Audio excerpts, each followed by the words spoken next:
In the last couple of sections, we've looked at a couple of different ways of updating a deployment. So we understand that we can change the number of replicas, and we can change, say, the container port, or even the image that is used by this deployment whenever it is creating a pod.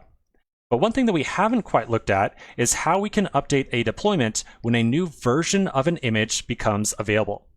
So I want you to imagine for a second that maybe you and I go off to our multi-worker project, and maybe we make an update to that image, and then we push the image up to Docker Hub. How would we somehow get our deployment to pull down that latest version and recreate all of our pods using that latest version? I want to look into that a little bit inside this section.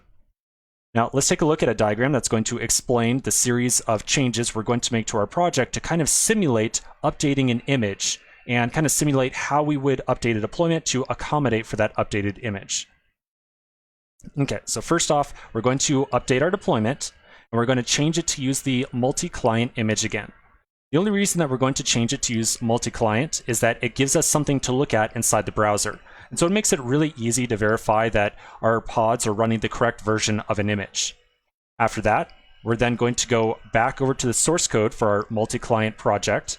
We're going to make a change to that project. We're going to rebuild the image and then push the image up to Docker Hub. So that's going to simulate a very real deployment or a very real change to an application. All the time when you're using Kubernetes and all this container stuff, you're going to want to change an image, and you're going to want to make sure that the latest version of that image eventually gets deployed onto your Kubernetes cluster. After we push that changed image up to Docker Hub, we're then going to somehow get our deployment to recreate all of its pods with that latest version of multi-client that you and I create. So let's get to it. Step number 1 is going to be to change our deployment to use multi-client again. So inside of my code editor, I'm going to find the client deployment.yaml file. We're going to make a couple changes in here. The first thing I'm going to do is reduce the number of replicas down to 1. So we're just going to run 1 replica all by itself. That's just going to make it a little bit easier for testing purposes so that we can get a better idea of when that single pod is being updated or recreated or whatever it might be.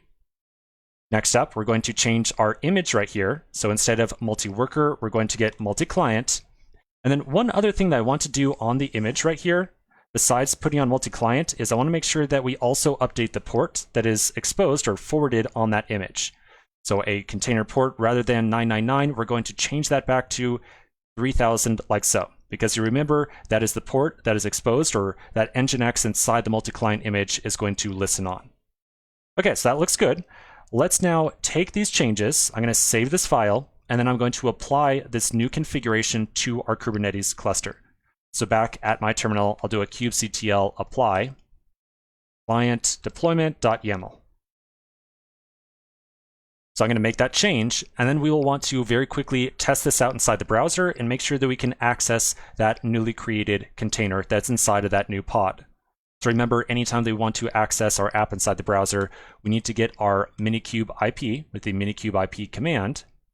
I'll copy the IP address, then we'll go back over to our browser. I'll paste in that IP, and remember, we set up that service to listen on port 31515. So I'll do :31515.